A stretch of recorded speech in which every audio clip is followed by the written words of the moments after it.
하나님의 말씀, 마가복음 1장 35절의 말씀을 같이 보도록 하겠습니다.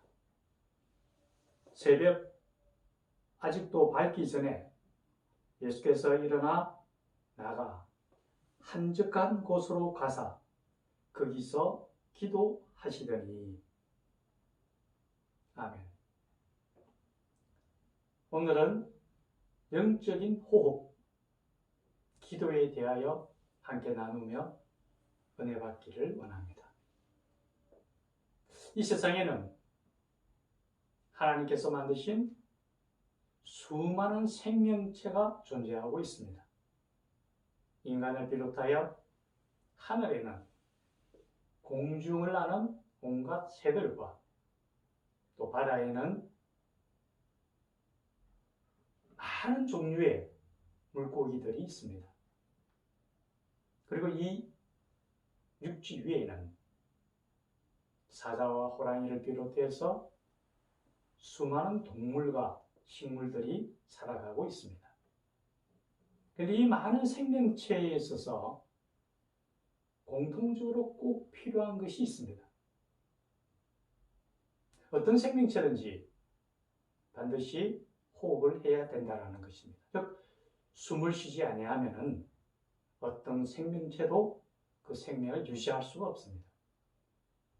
보통 10분 정도만 숨을 쉬지 않아도 아마 생명을 유지하기 힘들 겁니다. 우리 인간도 육체의 생명을 보존하기 위해서는 반드시 호흡을 해야 됩니다. 그런데 우리 인간이 다른 생명체와 구별될 수 있는 것은 하나님께서 특별히 우리 인간을 영적인 존재로 만드셨다는 겁니다.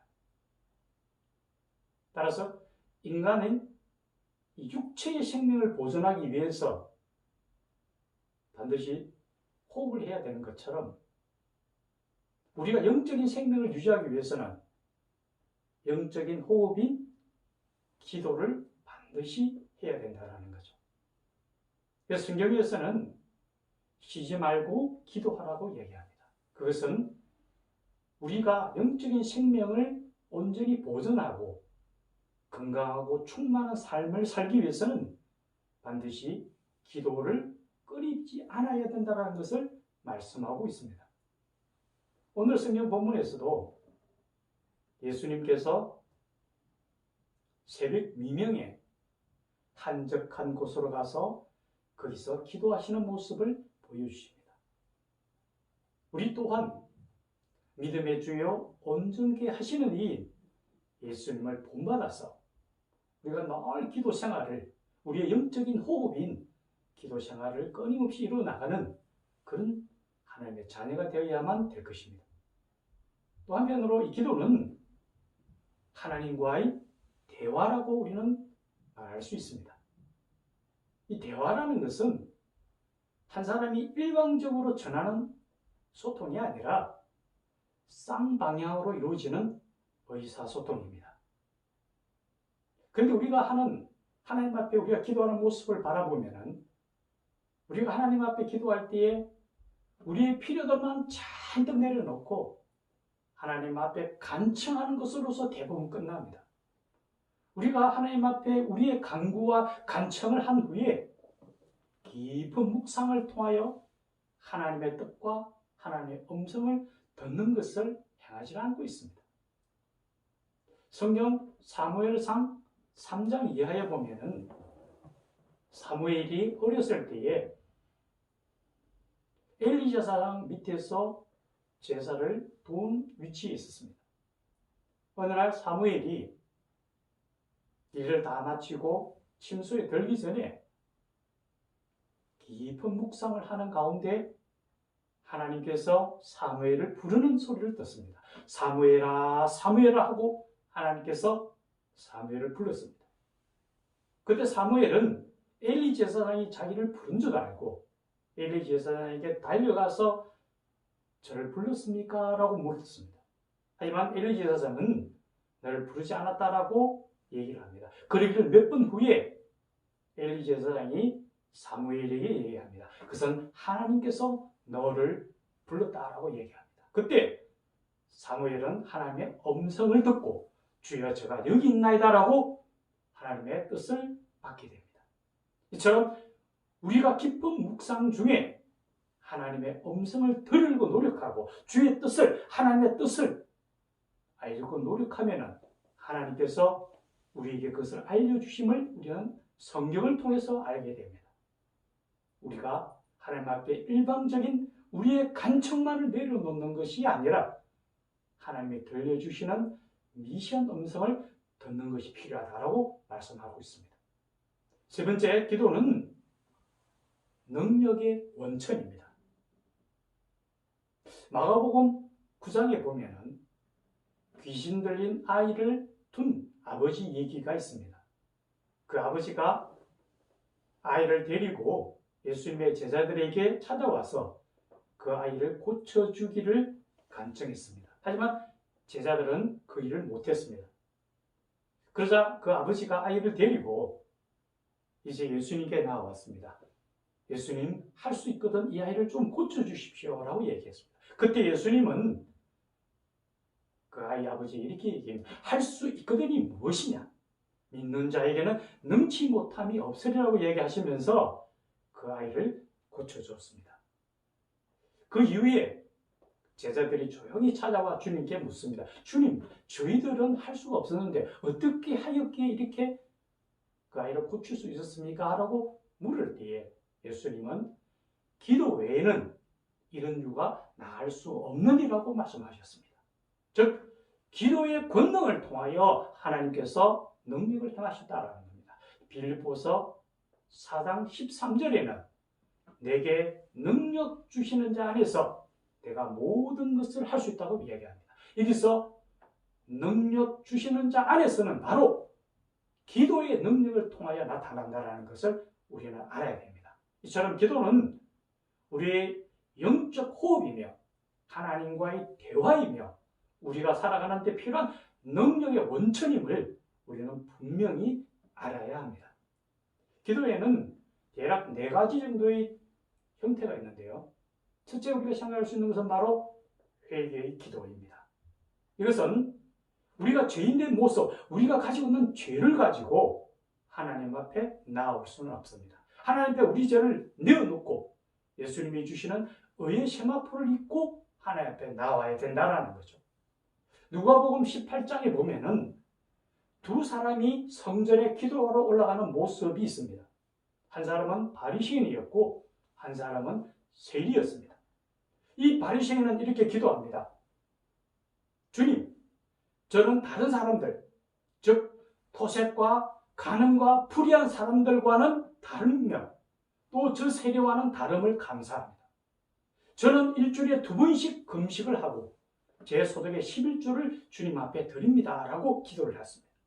반면 이 세리는 주님 앞에 머리를 들지 못하고 통회하고 자복하며 눈물을 흘리며 주여 저는 죄인입니다.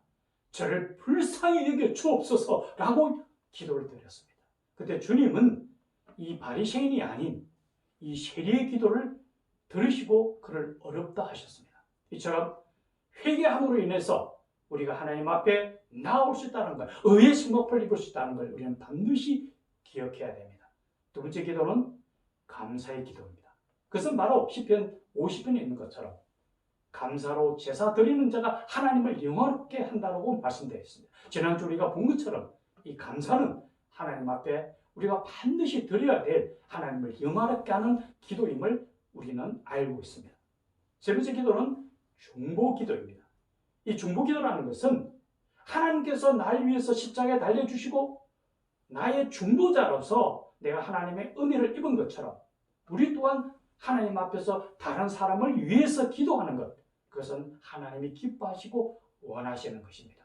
성경에서는 의인의 기도는 강구하는 힘이 있다고 말씀하시면서 누구든지 병을 앓고 있다면 위하여 기도하라고 얘기합니다. 우리가 함께 기도해야 되는 것은 나와 한 형제와 자매인 내 이웃을 바라보며 그들의 아픔에 같이 동참하며 그들을 위하여 하나님 앞에 기도하는 것은 우리가 반드시 해야 될 기도임에 틀림없습니다. 그토록 우리는 우리의 필요를 하나님 앞에 내어놓고 간절히 기도하는 간구의 기도입니다. 성경이 이렇게 얘기합니다. 너희가 얻지 못하면 구하지 아니하며 구하여도 얻지 못하면 너희가 정욕에 그릇되겠을까 함이라고 말씀하십니다. 먼저 우리는 하나님 앞에 구하여야 합니다. 또 시편 50편에는 우리에게 이렇게 말씀하십니다. 환난 날에 나를 부르라. 내가 너를 건지리니 네가 나를 영화롭게 하리라고 말씀하십니다. 우리가 어려움에 처하고 우리가 환난에 처했을 때 우리 구해 주시기를 하나님 앞에 간절히 기도하면 하나님께서 우리를 구해 주신다고 말씀하십니다. 또 예레미야 33장 3절에는 하나님께서 우리에게 이렇게 말씀하십니다. 너는 내게 부르짖어라. 내가 내게 응답하겠고 내가 알지 못하는 크고 비밀한 일을 네게 보이리라고 말씀하십니다. 우리가 구하는 것보다도 더 큰 것을 우리에게 보여주시겠다고 말씀하십니다. 여기서 우리가 간구 기도에서 꼭 잊지 말아야 할 것은 있습니다. 그것은 바로 마음을 다하고 힘을 다하고 간절한 마음으로 기도하는 겁니다. 예수님께서 겟세마네 동산에서 기도하실 때에 그 흐르는 땀방울이 핏방울과 같다고 말씀하십니다. 얼마나 간절한 마음이었기에 흐르는 땀이 핏방울처럼 흘러내렸다고 얘기합니다. 우리가 정말 그렇게 간절한 마음으로 기도함이 하나님 앞에 상달된다는 것 우리는 잊지 말아야 합니다. 우리가 그저 형식적으로 기도하고 있지는 않은지 정말 마음을 다하고 힘을 다하여 정말 애끓는 그 깊은 속에서 올라오는 그 마음의 열망을 하나님 앞에 드러내고 있는지 우리는 한번 돌아봐야 될 것입니다. 우리가 또 알아봐야 될 것은 기도의 자세입니다. 기도는 성경에서는 무릎을 꿇고 하는 기도를 말씀합니다. 그런데 여기서 무릎을 꿇는다는 것은 외적인 것을 저는 말하면 아니라고 생각합니다. 물론 할 수만 있다면 무릎을 꿇고 기도하는 것은 좋은 자세입니다. 하지만 저도 오랫동안 그렇게 기도실에서 해왔지만은 오랜 시간 기도를 하다 보면은 오히려 머릿속에 기도보다는 고통과 저림을 통해서 오히려 그 기도가 끊어지는 제 자신을 보면서 저는 물론 약해서 그럴지는 모르겠습니다만은 자세보다는 그 마음이 더 중요하다고 저는 생각합니다.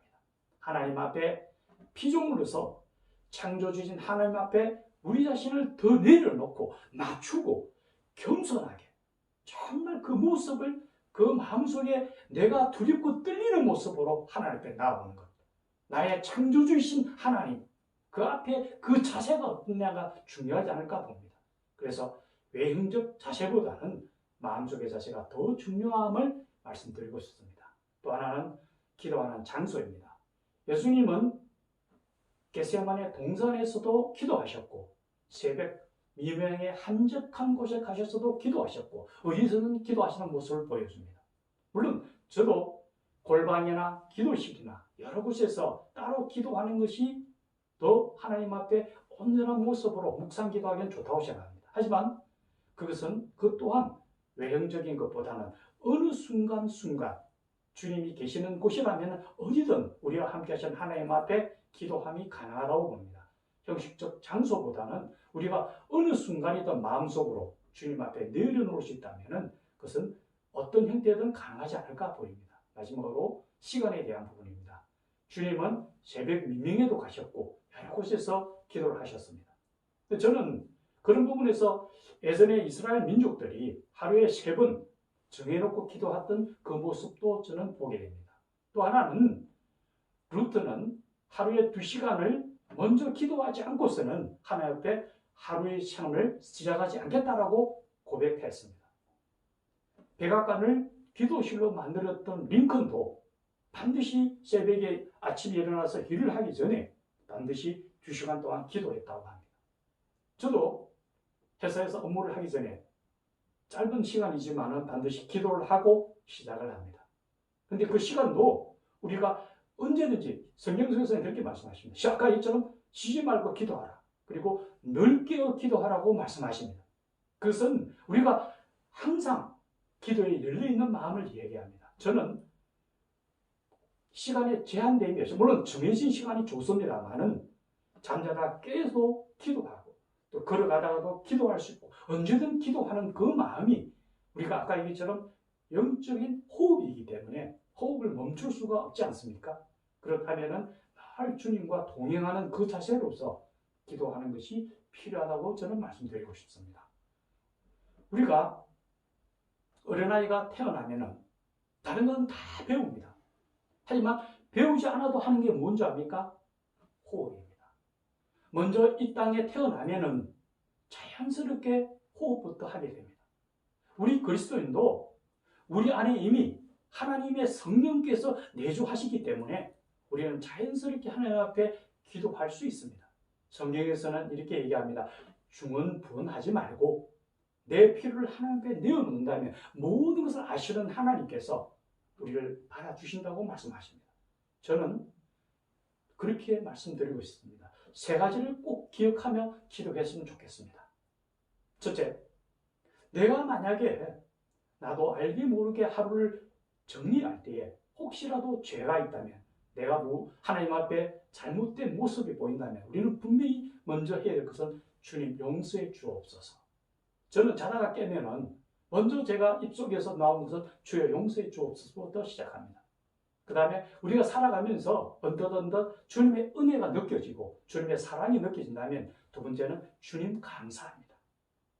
또 우리가 우리 주변을 둘러보고 정말 기도가 필요하고 나의 간구와 내 간절함이 하나님께 알려지기를 원한다면 세 번째는 주여 도와주옵소서. 이 세 가지만 주님 앞에 아래도 우리 마음은 충분히 주님 앞에 나타나리라 생각합니다. 잊지 마시기 바랍니다. 주여 용서하여 주옵소서. 주여 감사합니다. 주여 도와주옵소서. 세 가지만 해도 하나님께서 우리의 모든 것을 아시는 하나님께서 우리와 함께 하실 겁니다. 오늘 기도에 대해서 바라보면서 아까 말씀하셨던 기도는 우리의 호흡입니다. 우리가 호흡을 멈춘다면 우리의 영적인 생명이 끝나는 것처럼 늘 주님과 동행하시기 바랍니다. 또한 기도는 하나님과의 대화입니다. 깊은 묵상을 통하여 하나님의 뜻이 무엇인지를 분별할 수 있는 영적 분별력을 키워나가기 바랍니다. 우리의 능력, 이 땅에 살아가는 것은 하나님의 기도를 통하여 하나님의 기도의 능력을 통하여 하나님의 권능이 우리의 임하심을 깨닫고 늘 주님과 동행하며 기도의 온전한 삶을 살아가는 주님의 자녀가 되기를 예수님의 이름으로 축원합니다. 같이 기도드리겠습니다. 만물의 창조주신 하나님, 우리가 하나님 앞에 우리가 생명을 받았는데 우리의 육체의 호흡이 필요하듯이 또한 하나님께서 우리의 영적인 존재로 만들어 주셨사오니 영적인 호흡이 기도를 끊이지 아니하도록 우리를 도우시고 무엇보다도 하나님 앞에 회개의 기도, 또한 감사의 기도, 중보 기도, 우리의 필요를 주님 앞에 온전히 내려놓는 간구의 기도를 끊임없이 이루어 나가며 주님 손 붙들고 주님 앞에 우리의 모든 것을 내려놓고 나아가는 우리가 되도록 도와주시옵소서. 세상 속에서 우리가 얻는 모든 것이 하나님의 은혜임을 잊지 말게 하시고 주님의 자녀로서 세상을 승리하며 힘차게 달려가며 우리에게 주신 그 기도의 능력을 붙들고 능력을 받음으로 인하여 하나님의 십자가 군병으로서 힘차게 달려가는 우리가 되도록 축복하시고 인도하여 주시옵소서. 예수님의 이름으로 기도드리옵나이다. 아멘.